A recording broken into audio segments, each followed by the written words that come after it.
નમસ્કાર.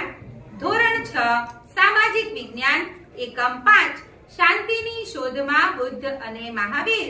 આ એકમ અંતર્ગત આપણે મહાવીર સ્વામીના જીવનનો પરિચય મેળવીશું.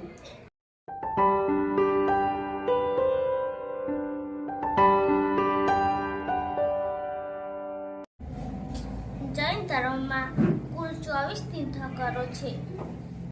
આગમ ગ્રંથો જૈન ધર્મના જાણવાના મહત્વના સ્ત્રોતો છે. જૈન ધર્મના પ્રથમ તીર્થંકર ઋષભદેવ અથવા આદિનાથ હતા.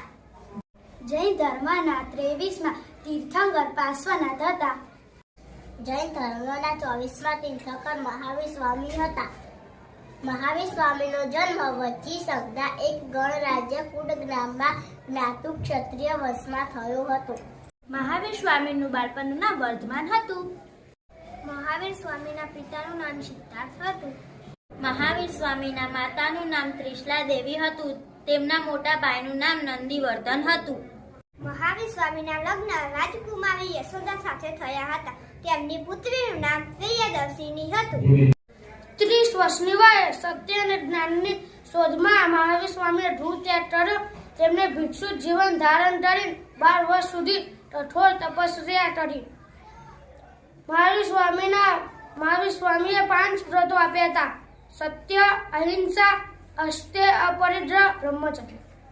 ઋજુપાલિક નદીના કિનારે મહાવીર સ્વામીને સર્વોચ્ચ જ્ઞાન એટલે કે કેવલ જ્ઞાન પ્રાપ્ત થયું. પોતાના મન અને ઇન્દ્રિય પર વિજય પ્રાપ્ત કર્યો હોવાથી તેઓ જીન કહેવાયા. મહાવીર સ્વામી ઈશ્વરનો ઇનકાર કર્યો. મહાવીર સ્વામીના ઉપદેશને ત્રિરત્નના સિદ્ધાંત તરીકે ઓળખવામાં આવે છે. તેમણે પ્રાકૃત અને અર્ધમાગધી ભાષામાં ઉપદેશ આપ્યો. મહાવીર સ્વામીએ કર્મકાંડ અને યજ્ઞનો વિરોધ કર્યો. મહાવીર સ્વામીએ યજ્ઞમાં થતી પશુ હિંસા બંધ કરાવી હતી. હિંસા એ માનવ સમાજનું સૌથી મોટું દૂષણ છે. કોઈ પણ પ્રકારની હિંસા ન કરવી જોઈએ. હંમેશા સત્યનું પાલન કરવું જોઈએ. કદાપી ચોરી ન કરવી જોઈએ. ચોરી એ સમાજનું મોટું અનિષ્ટ છે. પોતાની જરૂરિયાત કરતાં વધારે વસ્તુઓનો સંગ્રહ ન કરો.